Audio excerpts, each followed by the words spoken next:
হঠাৎ আজি ওলমি পৰিল তাৰ সন্মুখত হেলান ধৰে এলবাম এটা। কিমান দিনৰ আছিল ঠিক ক'ব নোৱাৰি।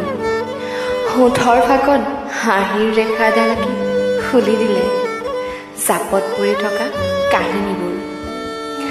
আকাশখন একেলগে চাম কাহানিবা, জোনাকবোৰ একেলগে চোন।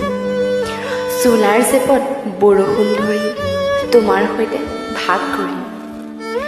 প্ৰতিশ্ৰুতি নহয়, এটি আধৰুৱা কাহিনীৰ সমাপ্তিয়ে।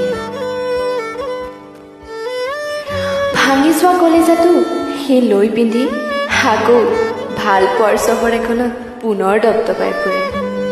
সি এইবাৰ ব্যৰ্থ নহ'ল, বৰ্তমানক নিজৰ কৰিহে এৰিলে। বৰ্তমানৰ কাষলৈ গ'লেই মলমলাই যোৱা লিভন তেলৰ সুগন্ধিত অতীতক বিচাৰে। মাজে মাজে গায়, সহাৰ দৰেই শুভতি সাঁতৰি গ'লা বাটে বাটে ফুল সিঁচি থৈ। বৰ্তমানে মুখ টিপি হাঁহি সোধে, পাহৰিব পৰা নাই নহয়নে? পাহৰিব পৰা হ'লেতো ভালেই আছিল, কাব্যিক সুৰত সি কৈ উঠে।